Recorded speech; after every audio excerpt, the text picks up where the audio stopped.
Yo, what is up, everyone? Riven here with my first Elder Scrolls Online beginner video coming from the viewpoint of a beginner. I won't go into like a high-level talk about all the different complexities of Elder Scrolls Online, the different features, how to level up, sandbox versus theme park, races, classes, passives, sky shards, exploration, guilds, and crafting. There's a lot of things we can talk about to get into, but we're gonna keep it as a high level to kind of help the new players out there just get an understanding of what Elder Scrolls is and how things come together and work. As we get further into the game and learn the game more, we'll be putting out more advanced videos and how to go into things with custom builds and more like that. So I hope this video helped you guys. Let's jump into things. I don't want to make this video any longer. It has to be. I'm going to try and keep it under 30 minutes. So let's jump right into this. So first topic, sandbox versus theme park. Sandbox is pretty much what a sandbox is. You can traverse it, go anywhere you want, when you want, with no questions asked. Elder Scrolls Online was first released. You started in a starting zone, like this little tutorial area. You did the quest here. You then moved on to your starting zone for your faction. You were starting here, go through different things, and you had to level up. Once you hit a specific level, you can then move out of the zone if you want to, or continue with all the quests. And then move on to the next area and quest there. Same thing, find all the quests. Do that, and then quest here. They released a few years ago something called Tamriel Unlimited, which then, or one Tamriel, I think it ended up being renamed to Tamriel Unlimited, which then allowed you to pretty much start anywhere. So with the release of Somerset, you start in Somerset. And then you can say, you know what, I don't like Somerset, I want to go level up in Alkir's Desert. So you go to Alkir's Desert and level up here, and then move from zone to zone wherever you want to level. Whatever tickles your fancy. The only problem with a sandbox MMO when you first release it as a theme park MMO is that you break up the story. You usually would start in here and follow a story of the Harborage. The Harborage was kind of like the main story plot of Elder Scrolls Online, which kind of got broken up with the release of Tamriel Unlimited and all the other DLCs. There is an amazing post on the Elder Scrolls Online forums that I will drop down the link here. The guy who worked on it did an amazing job. That really goes into the depth of the story, how to keep up with it with all the DLCs, and if you want to play that and follow the story, you can follow this guide that will take you through from story point to story point up to where we are in Somerset today. He did a fantastic job with it, so make sure to check it out and give him some props. From there, we're going to talk about races. Let's go to race. So race. Races there's 13 races if you have the Imperial race. You have your Argonian, you have your Breton, you have your Redguard, Wood Elf, Dark Elf, High Elves, and all the other races from Elder Scrolls stories and games. So these are, now the difference between the races are their passives that they get. So right after we talked race, we're going to jump right into their passives. Because passives are what make the race. They kind of go hand in hand. You're picking a race for their look, for their aesthetics, but you're also picking your race for their passives. Their passives are going to change a lot. Passives are going to affect certain skills and certain builds in very many different ways. Some might be great for the build you're going for. Some may not. But Elder Scrolls Online is so play however you want. There really is no wrong way to play. It's all about experimentation and what works for you, unless you're going towards the meta. Is there a meta in Elder Scrolls Online? Yes, there is a meta in Elder Scrolls Online, and if you're looking for being top tier PvP, top tier PvE, you gotta look into those metas and, you know, play along and drink the Kool-Aid to get to that top tier. Unless you can figure out how to take the meta and build it to your own way and bend it to your will and make it your own, then yes, experiment and play around with it. And maybe make them better meta. So, but right off the bat for Argonians, and the reason why I chose him because I'm going for a solo tank type build, but will also be able to tank dungeons with groups with my one-handed stick and board. So Amphibian increases your experience gain with the Restoration Staff line by 15%, increases your swimming speed by 50%. Right off the bat, if you're looking to be a healer, that's pretty good. That's decent for healing. Your Restoration Staff skill line, you're going to level up faster. You have 50%, 15% increase towards that Restoration Staff. And then if you want to be able to swim faster, jump in the water to get away from mobs, whatever it might be, you can swim 50% faster. Resourceful, increase your magic by 2%. Whenever you drink a potion, you restore 3,049 health, magic, and stamina, which is great. So on top of what the potion's already doing for you, you're getting another 3,000 plus restored back to you. This is also, now it's going to increase your health by 7%. You also increase your disease and resistance to poison by 990%. You also gain immunity to poison and disease status effects. So, which is great. Means you can't be affected by the poison status or the disease patch. You can still take damage from it, but you won't get the dot. So increasing your healing done and increasing healing done and healing received by 1%. That's pretty big.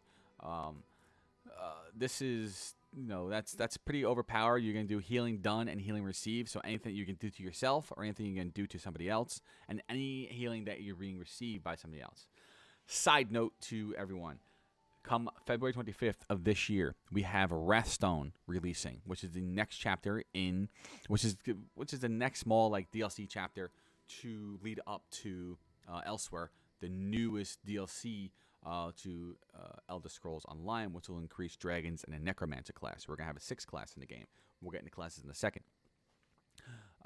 So this is a lot of these are going to change. It looks like from reading and just looking at different things, the first trait or the first passive in all the classes racials will not change. They will stay the same, but the ones below it will change. And there's been a lot of oh my gosh, I don't like it. She changed it back. A lot of up and downs with it. But as in anything, change is change. Some people don't like change. Some people like their build the way it is. They don't want it to change. Things like that. So whatever it's gonna be, it's gonna be. Again, I'm a new player, so I'm probably not affected by it that much. I know this one is probably gonna. I haven't unlocked it yet, but I'll have this unlocked probably today. This is going to definitely affect me because it increases your healing done and healing received by 1%. I believe this is being changed to increases your healing received by 1%. Oh, excuse me, healing done by 1%. So, no, healing received by 1%. So, this is going to change everything completely for me because it's doing both. Now it's going to change to only doing one. If I said this incorrectly, please feel free to correct me down below. And then this will change the way that it's going to make everything change the way it's going to be played. Because right now it's just a great tanky class. Right now it may not be such great tanky or top of the tank tier when 25th hits. They're trying to balance the classes more, balance the classes out more, and assuming not the classes, the races out more. So there's better playstyles and get rid of all the craziness of all the different mathematic numbers. Because this will also change too. Received by 1%. This will be by X amount flat number, say 250, just an example. There will be no more percents in any of these. It will always be a flat number, which will make it easier for new beginners to do the math when they're trying to input into spreadsheets or things like that. Same thing with theory crafters and veteran players. It'll be a little bit easier to add up what they're looking to do and just build out their stats and whatnot. So that's passives. They get more in depth than just that. This is a high level overview. We'll talk more as we play the game more and understand it more. Let's jump into classes. So classes, you have your Dragon Knight, your Sorcerer, your Warden, your Nightblade, and your Templar. New class, again, is coming the 25th of February. Not the 25th. It will be coming June 4th, which is going to be the Necromancer. That releases June 4th. But then that will be our 6th class in the game. But right now we have 5. I myself are playing the Warden. And the Warden comes with Animal Companions, Green Balance, Winter's Embrace. Most classes all come with some type of DPS line, which would be Animal Companions, a healing line, Green Balance, and a tanking line, Winter's Embrace. And how do you level these? Because on top of just your main level that you get by doing different things in the game, you also have your lines that you'll want to level up. These are leveled up by equipping additional Animal Companion spells to increase the skills advancement. You also can level it up by earning just regular experience. But if you don't have anything equipped, it's going to make it a heck of a lot harder to level up. So your best bet is to equip at least one. And the reason doing is because when you have one, it gets more XP. The more you have equipped, the more XP you get to that line. So a tip and a little trick. If you are, say, leveling, you're going to be leveling your two-handed weapon along with your your Animal Companions and your Winter's Embrace, but you also want to level up bow. But you're not really using a bow. You're still level 5. You haven't unlocked your second weapon yet, or your second ability bar yet. Just drop one of your bow abilities down to a bar. You cannot use it, but we're not here for functionality. We're here to gain experience so we can level up the bow. because most of the classes, the class abilities, and the weapon abilities all work the same way.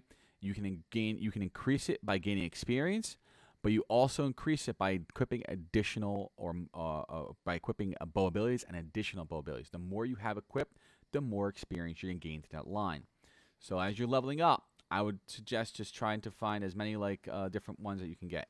So when you first level up, when you first open up your first ability, I recommend getting every single one in your first line and mess around with it.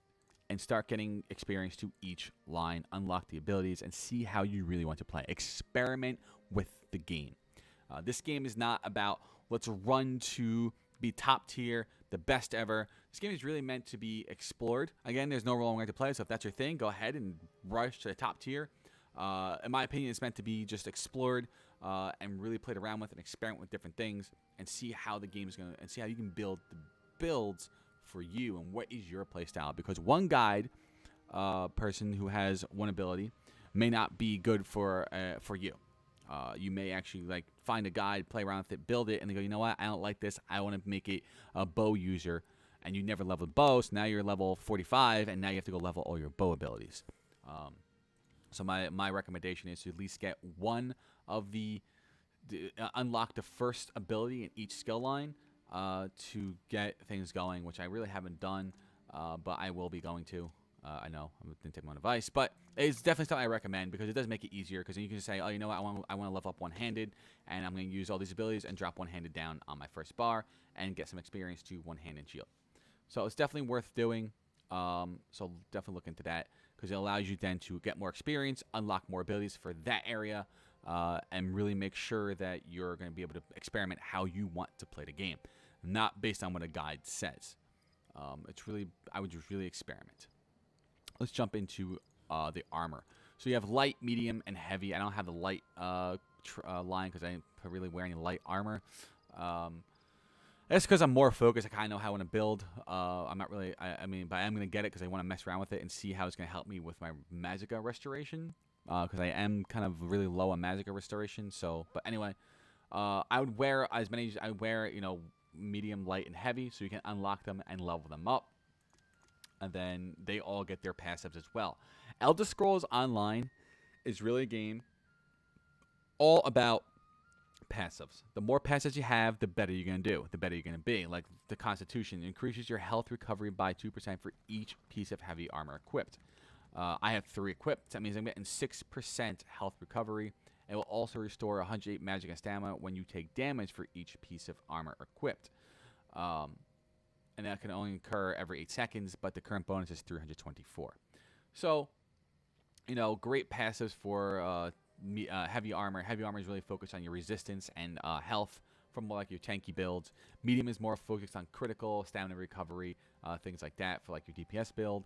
Then your light armor will be focused on like healing and Magicka damage and things like that, and Magicka restoration. So again, I would also, depending on how you're playing, I would look into them, mess around with it. You can always reset your skills. It does get more expensive. We'll talk about that in a second. World, you start with this. You start with Soul Magic. I don't really level it up, but there are reasons to. Which one is it? Soul Summons. It allows you to revive yourself every 2 hours without spending a Soul Gem, which is really worth it. So that's something. If you're in a dungeon and you die, you don't have Soul Gems on you, you can use yourself you can use this to revive yourself. Definitely worth looking into. So then you have Werewolf and Vampires. I'm going to touch really briefly on this because this is really in depth. Werewolf versus Vampire. Werewolf is great for stamina-based builds. Vampire is good for Magicka-based builds, but there's no reason why you can't go all light armor, be a stamina user, and go with a Vampire. Like there's really no wrong way to play. It's just how it's going to be for you. But you'll also get, Werewolf will give you some great stamina perks, but will also give you some downfalls to becoming one. And then you'll also becoming a Vampire will give you some great perks being a Vampire, but also have negative effects for becoming one. So it doesn't make your character too overpowered. It does give them nice bonuses, but it also does give you some negatives to becoming one or the other. We'll go more into that in a different video because it's really in-depth on how you can actually play as a werewolf or a vampire. And it really changes kind of the gameplay behind it. Guild. Jump into guilds, guys. So guilds. There's 3 major guilds you want to join. There's the Fighters Guild, Mages Guild, Undaunted Guild. The reason why you want to join these is because of their abilities, and they will help you. They will help you along the way for different builds, like this one, Expert Hunter, which I want to get for my what I need for my build. Extra Hunter, invoke your expertise in enemy and enemy behavior, detect stealth and invisible enemies around you for 5 seconds. Exposed enemies cannot return stealth or of it. While slotted, the only reason why I really want this, while slotted, you gain major savagery, increasing your weapon critical by 2,191, which is a huge bonus. That's a big increase in critical. The other stuff is great for like PvP and things like that, or if you're in a dungeon where things are stealth. But the major savagery is what I'm going after specifically for my build. So these might actually help you out in your build with certain things. You also get intimidating presence, which I would recommend getting. The reason why is because there'll be points in dialogue where you can intimidate the NPC, and you can bypass a lot of the work you have to do and just start jumping in right into the actual cinema dialogue and whatnot. Same thing with the Mages Guild. There's going to be things that you might want from here that will help you in your guild, and then there's Persuasive Will, which will also help you get past a lot of the work to go ahead and get past a lot of the work and just jump right into cinematic things. Undaunted, they have some really good things that you want to grab as well. I definitely recommend like Undaunted Metal, increases your max health standard by 1%. Definitely worth having per type of armor equipped, which is a very nice deal. And then, like for me, I'm going after the Bone Shield. So I would definitely recommend these 3. These, to level this up, you kill Daedra, Undead, they're all over the place in the world. Then for Mages Guild, you do Mages Guild, you have to find books throughout the world. I'll show you this in a second. And Undaunted, you do dungeons, collect achievements, do pledges, and you level this up. For the Mages Guild, you go and find these little books. This is an add-on you could download. We'll talk about add-ons in another video. You can go ahead and download this, and it'll show you where all the books are. They are all over the place. They will be throughout the world. They will be in dungeons. They will be in delves. They will be in public dungeons. They'll be in they're everywhere. So pay attention to them, get them, and equip them, and pick them up, because then you get Mage Guild experience.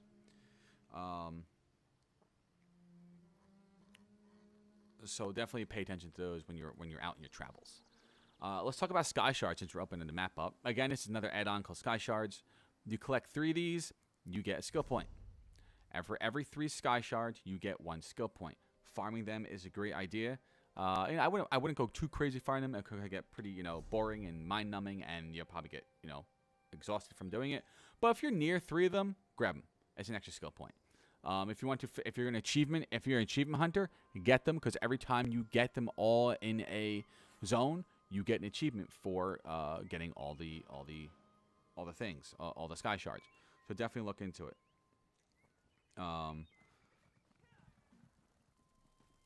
So definitely look into that. Then you have, what else do we have?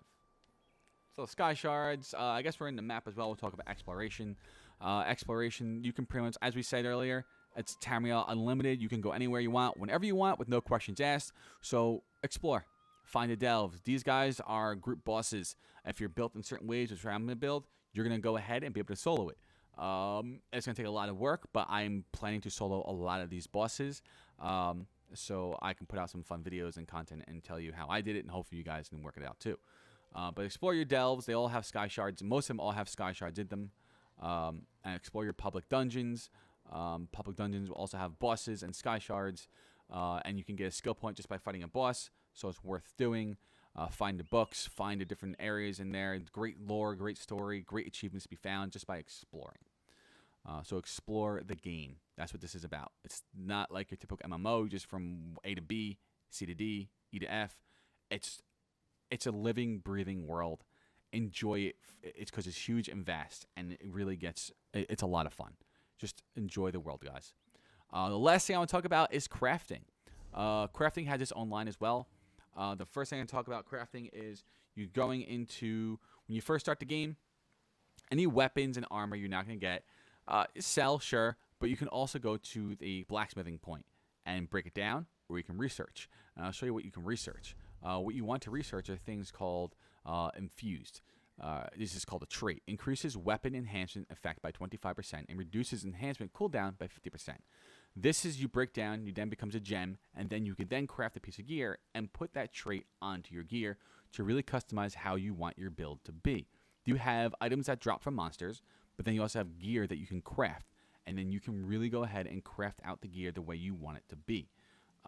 So it's definitely worth coming in and learning, researching each piece of trait, because every time you research one trait, it takes longer to learn it. So the first one you learn is be 5 hours. The next one you learn is be 10 hours, then 20 hours, then 24, and it gets longer and longer and longer up to when the last trait you learn for each line. So two-handed restoration staff has its own trait line. Two-handed destruction staff has its own trait line. Two-handed swords, and each one you have to learn. By the time you're done learning each trait in each tree, it's going to take a month to learn that last trait. So it is imperative that if you want to learn how to craft, you go ahead into the zone, the starter zone, find your crafting area, blacksmith, woodworking, clother, whatever it might be, and start learning those traits day one. So by the time you're done with that one line, you have all the traits and you're ready to go. There's also ways you can speed up now. At the crown store, you can come to the crown store and buy research.